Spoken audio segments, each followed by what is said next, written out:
అందరికీ నమస్కారం. Welcome to special focus. సంక్షేమంలో చంద్రబాబు రికార్డు. ఆ విషయంలో జగన్ రికార్డును చెరిపేస్తారా? అంటే అవుననే అంటున్నాయి నిఘా వర్గాలు. ఎందుకంటే సుపరిపాలన అంటూ పగ్గాలు చేపట్టిన ఆంధ్రప్రదేశ్ ముఖ్యమంత్రి నారా చంద్రబాబు నాయుడు గారు తన 4.0లో సంక్షేమ పథకాలకు పదును పెడుతున్నారు.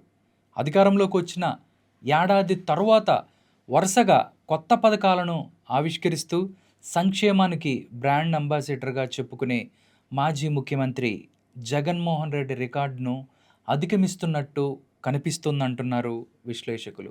4 సార్లు ముఖ్యమంత్రిగా పనిచేసిన చంద్రబాబుకు సంక్షేమ పథకాలకు నిధులు కేటాయించటం కొత్త కాకపోయినప్పటికీ గత ప్రభుత్వంలో అనేక పథకాలను ప్రవేశపెట్టి ప్రజలకు డబ్బులు పంచటమే ప్రధాన వ్యాపకంగా చేసుకున్న వైసీపీ అధినేత జగన్ తనదైన మార్కును సాధించారు. 5 ఏళ్ల పాలనలో 2.70 లక్షల కోట్లు పంచిపెట్టామని ఘనంగా చాటుకున్నారు. అయితే ఈ ఏడాది జూన్ నుంచి సంక్షేమ పథకాల జాతరను ప్రారంభించిన చంద్రబాబు మాజీ సీఎం జగన్ రికార్డును చెరిపేసేలా అడుగులు వేస్తున్నట్లు కనిపిస్తోంది. శనివారం ఆటో డ్రైవర్ల సేవలు పథకాన్ని ముఖ్యమంత్రి చంద్రబాబు, డిప్యూటీ సీఎం పవన్ కళ్యాణ్ ప్రారంభించారు. ఈ పథకం కింద రాష్ట్రంలో ప్రతి ఆటో డ్రైవర్కు ఏడాదికి 15,000 చొప్పున ఆర్థిక సాయం చేయనున్నారు. గత ప్రభుత్వంలో కూడా ఆటో డ్రైవర్లకు ఏటా ఆర్థిక సాయం చేసేవారు. అయితే అప్పట్లో ఏడాదికి 10,000 చొప్పున పంపిణీ చేయగా ముఖ్యమంత్రి నారా చంద్రబాబు మాత్రం ఈ మొత్తాన్ని ఒక 5,000 పెంచి అంటే 15,000 ఇప్పుడు అందిస్తున్నారు. అంతేకాకుండా గత ప్రభుత్వంలో 2,61,516 మందికి మాత్రమే ఈ పథకం వర్తింపచేయగా ప్రస్తుతం ప్రభుత్వం అదనంగా 29,000 మందిని కూడా కలిపి ఈ పథకం కిందకి తీసుకొచ్చారు. ప్రస్తుతం మొత్తం 2,90,669 మందికి ఆటో క్యాబ్ డ్రైవర్లకు 15,000 చొప్పున ఈ యొక్క ఆర్థిక సాయం చేస్తున్నారు. ఆటో డ్రైవర్ల సేవలు పథకాన్ని ఘనంగా ప్రారంభించిన ప్రభుత్వం ఇది తమ ఎన్నికల హామీ కాదన్న విషయాన్ని గుర్తు చేస్తోంది. ఎందుకంటే ఎన్నికల్లో సూపర్ 6 హామీలు ఇచ్చిన ప్రభుత్వం గత ప్రభుత్వం అమలు చేసిన వాహనమిత్ర పథకాన్ని కొనసాగిస్తామని మాత్రం చెప్పలేదు.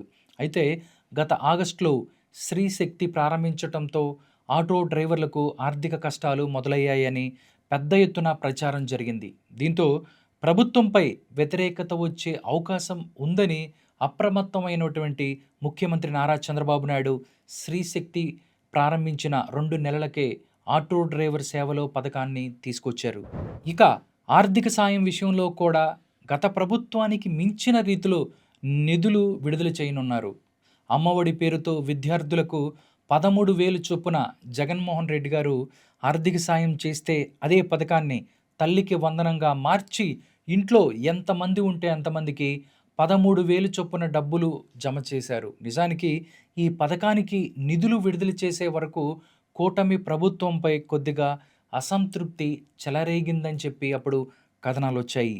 ప్రతిపక్షం వైసీపీ కూడా కూటమి ప్రభుత్వంపై వ్యతిరేకత మొదలైందని చెప్పి సంబరాలు చేసుకున్నారు అప్పుడు. కానీ చంద్రబాబు మాత్రం తాపీగా అమలు చేసిన భారీగా నిధులు కేటాయించి ఎన్నికల్లో చెప్పినట్లే ఎంతమంది ఉంటే అంతమందికి తల్లికి వందనం వర్తింపచేయటంలో దాని యొక్క అసంతృప్తి ఏదైతే ఉందో దానిని అధిగమించారని చెప్పి అంటున్నారు. అదేవిధంగా మత్స్యకార భరోసా, దాంతోపాటు అన్నదాత సుఖీభవ వంటి పథకాలకు సైతం గతం కంటే ఎక్కువగా నిధులను కేటాయించారు. మత్స్యకార భరోసాకు గతంలో 10,000 ఇస్తే ప్రస్తుతం 20,000. అదేవిధంగా అన్నదాత సుఖీభవకు గతంలో 14,000 ఇస్తే ఇప్పుడు 20,000 అందిస్తున్నారు. ఇక గత ప్రభుత్వం అమలు చేయని స్త్రీ శక్తిని ఆయన దిగ్విజయంగా కొనసాగిస్తున్నారు. ఇతర రాష్ట్రాల్లో ఎదురైన సమస్యలను అధిగమించి రాష్ట్రంలో మహిళలకు ఉచిత ప్రయాణ సౌకర్యం తీసుకురావటం కూడా ఒక రికార్డుగా టీడీపీ చెప్పుకుంటుంది. ఇలా సంక్షేమం అంటే బ్రాండ్ అంబాసిడర్గా గుర్తొచ్చే జగన్మోహన్ రెడ్డిని మరపించేలా ముఖ్యమంత్రి నారా చంద్రబాబు నాయుడు గారు అడుగులు వేయటం నిజంగా మంచి పనిగా చెప్పుకోవచ్చు. అయితే 5 ఏళ్ల పాటు జగన్ కొనసాగించిన పథకాలను ఆర్థిక నష్టాలు ఏదైతే ఉన్నాయో వెంటాడుతున్న వేళ చంద్రబాబు దీన్ని కొనసాగించగలరా అన్నదే ఆసక్తిగా మారిందని చెప్పి చెప్తున్నారు. ఇది ఇవాల్టి స్పెషల్ ఫోకస్. మరో అంశంతో మళ్ళీ కలుద్దాం. అంతవరకు సెలవు. నమస్కారం.